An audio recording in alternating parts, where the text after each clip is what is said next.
देखो, अब कैपेसिटेंस की बेसिक बातें हमने अभी पढ़ी। Spherical capacitor, parallel plate capacitor, energies, और आई थिंक उसमें बेसिक बातें आ गई। अब मैक्सिमम जो उसमें होगा प्रॉब्लम्स होंगी, और फिर लेवल 2 पर आएंगे। देखो, the capacity of a pure capacitor 1 farad circuit is effective resistance will be.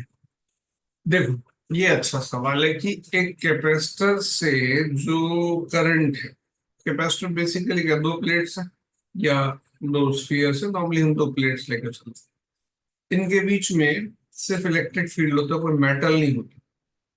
तो चार्ज, हम बैटरी की बात कर रहे हैं, एसी पे हम बाद में आएंगे। चार्ज जैसे वायर में से फ्लो कर जाता है, तो यहाँ से चार्ज फ्लो नहीं कर सकता। तो अगर इसके रेजिस्टेंस की बात की जाए, तो थ्योरेटिकली इसका रेजिस्टेंस इनफाइनाइट है, क्योंकि चार्ज फ्लो कर ही नहीं सकता इन दोनों प्लेट्स के बीच, right. So capacitor doesn't work in DC. For DC, its effective resistance is infinite. It blocks the current to flow in the circuit. हालांकि आगे हम पढ़ेंगे, फॉर अ शॉर्ट ड्यूरेशन जो है चार्ज फ्लो होता है, जब तक कि दोनों प्लेट्स चार्ज नहीं हो जाती, लेकिन बीच का जो सेक्शन है वहां से कोई चार्ज मूव नहीं करती। Okay. A light bulb, a capacitor and a battery is connected together as shown, which is initially open. Switch open है, अब close करते हैं। When the switch is closed, which one of the following is true? देखो, the bulb will light up for an instant when the capacitor gets charged। जैसे मैंने भी बोला कि for a moment, कुछ फ्रैक्शन ऑफ सेकंड्स के लिए charging जब होती है, यहाँ से चार्ज फ्लो करेगा, यहाँ से नेगेटिव फ्लो करेगा, तो प्लेट्स पे चार्ज आएगा तो सर्किट में से फ्लो करेगा। जब तक फ्लो करेगा तो बल्ब जलेगा। The bulb will light up when the capacitor fully charge. Fully charge हो जाने के बाद तो चार्ज फ्लो होना बंद हो जाएगा। The bulb will not light up at all, नहीं, थोड़ी देर के लिए तो इंस्टेंटली जलेगा। The bulb will light up and go off at regular intervals, नहीं। तो हमारा आंसर हुआ A, current through the circuit can flow only for a small time of charging. Once capacitor gets charged, it blocks the current through the circuit and bulb will go off।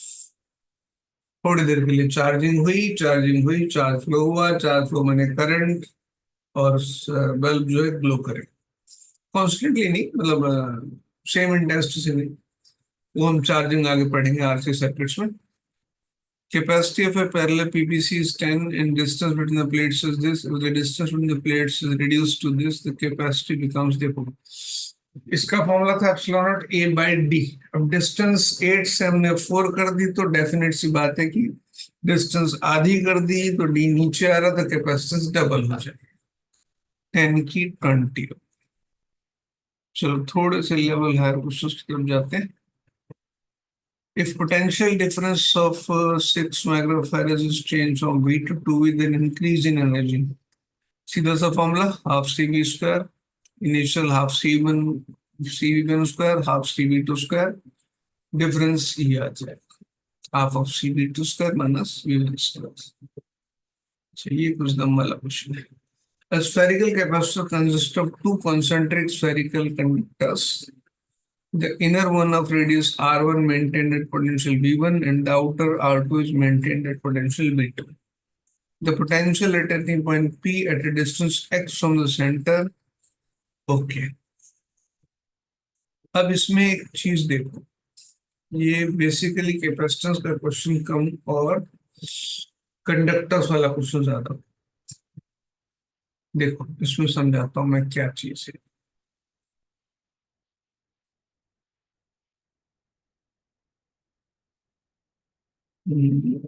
Okay, ठीक है। देखो, अगर अंदर वाले की radius है R1 और इस पर चार्ज है Q1, बाहर वाले की रेडियस है R2 और चार्ज है Q। अब देखते चलो, इसका ये पॉइंट है A और इसका ये पॉइंट है B। देखो, जो बड़ा वाल हमने क्या बोलते हैं, पोटेंशियल में एक बात पढ़ी थी, कि अगर कोई एक कंडक्टर है तो और उसकी सरफेस का जो पोटेंशियल है वही उसके अंदर पोटेंशियल, पूरा उसके अंदर जो भी स्पेस है potential remains constant through out. यानी कि इस पॉइंट ए पर अगर मैंने चार्ज यहाँ पे Q2 नहीं भी दिया, सॉरी Q1 नहीं भी दिया, तो भी इस Q2 की वजह से जो इसका सरफेस पोटेंशियल है KQ2/R2, ये पोटेंशियल तो इससे चिपक गया, हमेशा के लिए रहेगा ही हमेशा, इसको चार्ज दो चाहे मत दो। अब तुमने इसको एक्स्ट्रा चार्ज और दे दिया Q1, तो इसका पोटेंशियल अब ऐड हो जाएगा KQ1/R1। गॉट इट भाई? बड़े वाले स्फीयर के अंदर है तो उसके हर एक पॉइंट पर पोटेंशियल वही रहने वाला है जो बड़े वाले स्फीयर की सरफेस पर है। सरफेस पर ये पोटेंशियल है और अंदर के किसी भी पॉइंट पर कोई पॉइंट उठा लो, ये पोटेंशियल यूनिफॉर्म रहेगा हर एक पॉइंट। उसके बाद हमने इसको चार्ज भी दे रखा है, तो इसका अपना पोटेंशियल भी होगा KQ1/R। ये V1 हो गया। V2 जो है दैट इज व्हाट, अब इस पॉइंट बी की बात, बी पर ये तो है ही KQ2/R2 प्लस KQ1/R2। ध्यान देना, अब इस वाले चार्ज के सेंटर से डिस्टेंस R2, तो पॉइंट बी का पोटेंशियल आएगा KQ1/R2। इंटरेस्टिंगली कि अंदर वाले स्फीयर का पोटेंशियल बाहर वाले से ज्यादा रहता है। मैं एक एडिशनल बात बता देता हूँ कि V1 minus V2 must come positive. देखते हैं, तो यहां से देखो कि ये term it will get cancelled, तो यहां से हमारा V2 माइनस V1 जो आएगा KQ1/R, एक सेकेंड ये है R1, R2, R2, KQ2/R2 है, and KQ1/R2, KQ1/R1 है। KQ1 यहाँ से ये टर्म इधर से कैंसिल, KQ1/R2 माइनस KQ1/R1। हालांकि क्वेश्चन ये नहीं था, तो potential difference depends only upon Q1, अंदर वाली चार्ज। अच्छा, अब क्वेश्चन ये है कि potential at point P at a distance x from the centre, ठीक है। इतना कॉम्प्लेक्स करने की क्या जरूरत है? चलो देख लेते क्या क्या। V1 equals to KQ1/R1 plus KQ2/R2, V2 KQ2/R2 upon KQ1/R2, ठीक है। x डिस्टेंस पर पोटेंशियल, अगेन x डिस्टेंस जो आएगी वो x डिस्टेंस यहां से अंदर ही आएगी। x पर बाहर वाले से पोटेंशियल KQ2/R2 तो रहना ही है, और अंदर वाले के सेंटर से डिस्टेंस x है, तो KQ1/X होगा। देखते हैं, V2 KQ2/R2, KQ1/R2, ठीक है। V equals to KQ1/X plus KQ2/R2, तो KQ के नहीं लिखा हुआ इसमें, KQ2/X plus V1 minus potential. थोड़ा सा कंफ्यूजन हो रहा है, तो सिंपल सा करते हैं, इसको सिंपलीफाई करते हैं। मेरा क्वेश्चन ये है, मान लेते हैं यहाँ पर जो पोटेंशियल डिफरेंस है that depends upon these two, क्या कहते हैं, only charge of inner capacitance. चलो बहुत कॉम्प्लेक्स नहीं करते, आएंगे इस क्वेश्चन में, लेकिन अभी नहीं, अभी थोड़ा सा ज्यादा लेवल हायर हो रहा है। आगे चलते हैं, सिंपल फॉर्मूला है। Okay, saying the amount of work done and increasing the voltage across the plates of a capacitor from 5 volt to 10 volt above W, the work done and increasing 10 volt to 15 volt will be। अच्छा सवाल है, देखो भाई हमने 5 से 10 तक work W किया, तो देखते हैं 10 से 15 तक सेम आएगा क्या। Let us check. पहले केस फॉर्मूला तो वही है, 1/2 c v2 square minus v1 square, 1/2 c 10 square minus 5 square. The potential difference 10 to 15, तो 15 square minus 10 square. On solving 1 and 2, एक second, we get W dash. चलो इसको पूरा सॉल्व कर लेते हैं। यहाँ हमारा चलो चलिए,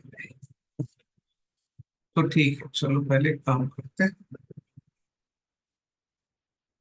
5 से जो 10 किया उसमें वर्क आया डब्ल्यू, 1/2 c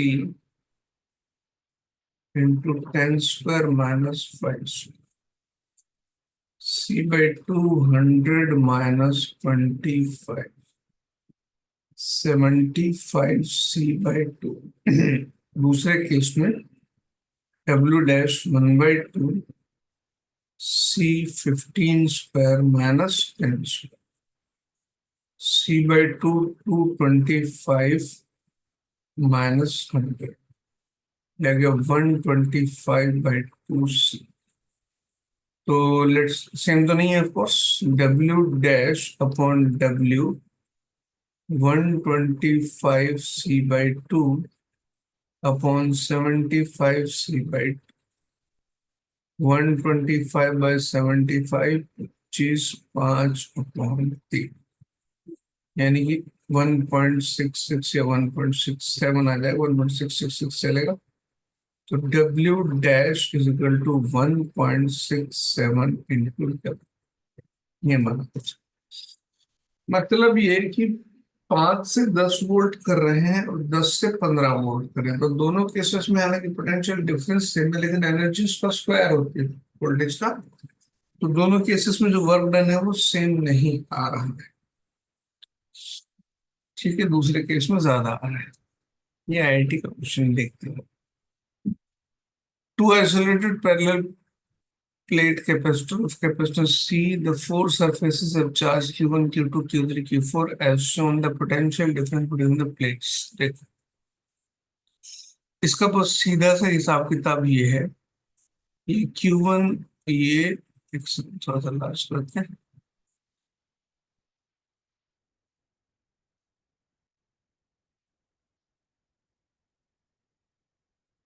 ये Q2 है, ये Q3 है, ये Q4, Q2 माइनस Q3। अच्छा चलो, ये है कि the plane conducting surfaces facing each other must have equal and opposite charges, यानी कि Q2 और Q3 एक दूसरे के अपोजिट होने चाहिए। The charge on the capacitor means the charge on inner surface। तो this is Q2 by C। हाँ चलो, मल्टीपल आंसर। अब यहाँ पर एक काम करते हैं, यहाँ पे पोटेंशियल डिफरेंस होता है जो भी टोटल चार्ज है अपॉन C। तो भाई एक पर चार्ज है Q2, दूसरे पर है Q3। यूजली देखो इसको सिंपल करते हैं। इसने फाइनल चार्ज है, फाइनल चार्ज ये Q1, ये Q2, ये Q3 और ये Q4, मतलब स्टैटिक हो गया, फिक्स है। तो डेफिनेट सी बात है कि Q2 और Q3 का मैग्नीट्यूड तो सेम होने वाला है। इसको मान लिया मैंने Q है, छोटा Q। तो ये Q और ये माइनस Q। अब पोटेंशियल होता है Q/C। तो या तो तुम इसको लिख लो Q2/C, या तुम इसको लिख लो Q3/C। अब इस फॉर्मेट में अगर आंसर है तो ठीक, नहीं तो हमें दूसरा फॉर्मेट ढूंढना पड़ेगा। नहीं, इस फॉर्मेट में आंसर नहीं है। और देखो 3 4 का तो कोई काम ही नहीं है, सॉरी 1 और 4 का। 1 और 4 आउटसाइड है। मैंने कहा था कैपेसिटर में एनर्जी अंदर स्टोर है, तो चार्ज अंदर वाला जो है, पोटेंशियल जो अंदर वाले चार्ज से वो आएगा। तो पहली चीज से तो काम चला नहीं, लेकिन एक काम कर सकते हैं। देखो हम यहाँ पे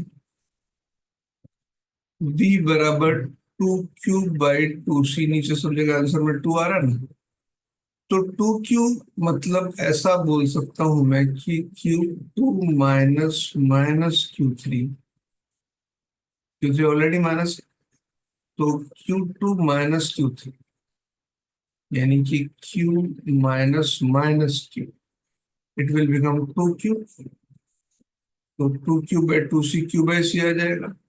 तो 2q का दूसरा एक मीनिंग क्या हो गया, Q2 minus Q3 upon 2c। ये भी एक ऑप्शन देखते हैं, ये सी ऑप्शन इसमें, राइट। ये बहुत बेसिक लेवल क्वेश्चन करा रहा हूं उसमें। उसके बाद हम इस पे आते हैं डाइलेक्ट्रिक। डाइलेक्ट्रिक बेसिकली क्या होता है, देखो, एक तो कंडक्टर होता है और एक इंसुलेटर होता है। कंडक्टर में क्या होता है, अगर तुम ऐसा करो, जैसे इलेक्ट्रोस्टैट में इंडक्शन बताया था, मेटल में फ्री इलेक्ट्रॉन्स, अगर मैंने एक चार्ज या कोई चार्ज प्लेट को एक मेटल का कोई बॉल है या मेटल का कोई क्यूब है, कोई भी उसके सामने रखा, तो इलेक्ट्रॉन एक जगह इकट्ठे हो जाएंगे और दूसरे एंड पर इलेक्ट्रॉन्स की डेफिशिएंसी हो जाएगी। तो चार्जिंग बाय इंडक्शन में हमने एक बहुत बेसिक बात, बहुत स्टार्टिंग का टॉपिक, बहुत सीधा सा, कि अगर तो मेरे पास एक कंडक्टर है, मेटल है, तो मैंने यहाँ पर चार्ज रखा और यहाँ पर एक बॉल रखी, तो सारे इलेक्ट्रॉन इस तरफ इकट्ठे हो जाएंगे, जो फ्री इलेक्ट्रॉन्स। बैक एंड पर नेगेटिव चार्ज की कमी हो जाएगी तो पॉजिटिव चार्ज होगा, क्वाइट सिंपल ऐसा सर। अब अगर ये मेटल ना हो, नॉन मेटल है, जैसे सबसे सिंपल एग्जांपल इसमें लिया हुआ है कि कोई भी जैसे HCl सॉल्यूशन ले लें थोड़ी के लिए। ये HCl सॉल्यूशन है, क्यों ले रहे हैं वो भी बताता हूँ। HCl itself as a covalent bond, तो फ्री आयंस तो उसमें होते नहीं, ये लिटिल पार्शियली पॉजिटिव होता है, पार्शियली नेगेटिव होता है। और एक ये मतलब HCl एक डाइपोल होता है छोटा सा। तो नॉर्मल एक जो सॉल्यूशन है HCl का, उसमें ऐसे मल्टीपल डाइपोल्स होते हैं, ये plus minus plus minus randomly arranged है, तो नेट जो डाइपोल मूवमेंट है, मतलब कि नेट पॉजिटिव नेट नेगेटिव, उनका ओरिएंटेशन ऐसे कि टोटल, मतलब समझो कि एक की डायरेक्शन इधर है, एक की इधर है, एक की इधर है, एक की इधर है, एक की इधर है, तो नेट सबका मिला के 0 आ जाता है। अगर हमने इसको मेटल प्लेट्स के बीच में रख दिया, पर मोमेंट HCl सॉल्यूशन को लेकर चल रहा है, तो इसके अंदर जो छोटे छोटे डाइपोल्स हैं, वो छोटे छोटे डाइपोल्स इस तरह से अलाइंस हो जाएंगे कि ये minus plus minus plus minus plus, ये ऐसा। अभी जब नॉर्मल पोजीशन में था तो अंदर का इलेक्ट्रिक फील्ड कुछ भी नहीं था, 0 था। लेकिन जैसे अलाइन हुए तो डाइपोल के अंदर अपना एक इलेक्ट्रिक फील्ड जनरेट हो जाएगा, अपोजिट डायरेक्शन। बाहर से अपना एक फील्ड जो पैरेलल प्लेट कैपेसिटर में था, सपोज करो वो E0 है। अब इसके अंदर जो फील्ड आएगा वो कितना आएगा वो देखते हैं। यहाँ पर बहुत एग्जांपल्स दे रखे हैं, polar dielectric CO2 NH3 HCl, और इनकी प्रॉपर्टीज जो मैंने बताया वो सारी बात यहाँ पे लिखी हुई है। अब जो अंदर फील्ड आता है उसको induced electric field inside the dielectric is EI, hence this induced electric field decreases the main field. After placing a dielectric slab in electric field, the net field is decreased in that region. Hence, if original E electric field, E dash reduced electric field, तो E by E dash का जो ratio है वो K होता है। इसको simple सीधी भाषा में समझते हैं कि अगर हमने डाइलेक्ट्रिक रख दिया तो अंदर का जो फील्ड है वो कम हो जाएगा, कितना, E by K। पहले जो था वो अगर E था, अब हो जाएगा E by K। K is dielectric constant, जैसे वाटर के लिए 81 है, माइका के लिए कुछ 140 है, ऐसा सब हो जाएगा। और ये सब उनके लिए क्या बोलते हैं, नॉन मेटल्स के लिए। मेटल की बात करोगे तो उसमें के इनफाइनाइट, तो अंदर का फील्ड रिड्यूस हो जाता है। क्यों, क्या, अभी उसका पता चलेगा कि हमने कैपेसिटेंस बढ़ानी रहती है, इसलिए इसको डाइलेक्ट्रिक को यूज करते हैं। डाइलेक्ट्रिक, अच्छा एक टर्म और डाइलेक्ट्रिक ब्रेकडाउन। देखो एक सिचुएशन ऐसी आ सकती है कि हम इलेक्ट्रिक फील्ड इतना बढ़ा दें कि अंदर जो डाइलेक्ट्रिक मटेरियल है उसके अंदर अपना जो इलेक्ट्रिक फील्ड है, देखो ऐसे समझो आप सब कुछ। मैंने ये कहा कि इनके बीच में पहले फील्ड था ई, अब हो गया पहले फील्ड ई था,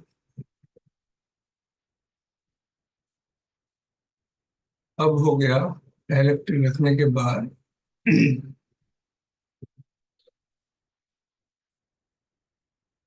ई बाई के, इसके अंदर field.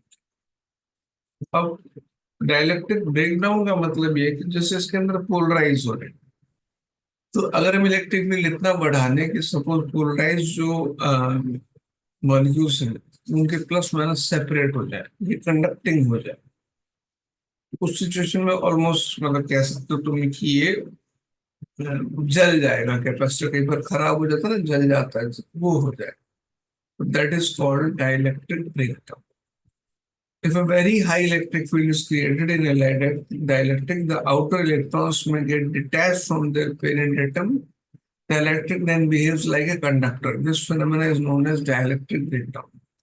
The maximum value of electric field that a dielectric material can tolerate without its electric breakdown is called dielectric strength. ठीक है, चलिए एक और बात पता चलिए ना, dielectric breakdown, dielectric strength. Strength of material is V by M, but practical is K V by M. चलो उसके बहुत डिटेल में नहीं जाते हम यहाँ पर कुछ। अब वेरिएशन ऑफ डिफरेंट वेरिएबल्स, ठीक है, डाइलेक्ट्रिक रखने से क्या क्या होता है। चार्ज तो कहीं चेंज होने वाला है नहीं डाइलेक्ट्रिक रखने से। डाइलेक्ट्रिक फील्ड प्लेट्स बैटरी, अच्छा इस पे अगले वीडियो में चर्चा करते हैं। इसमें डिफरेंट सिचुएशंस है, मल्टीपल चीजें, वीडियो लंबा हो जाएगा। चलो थैंक यू।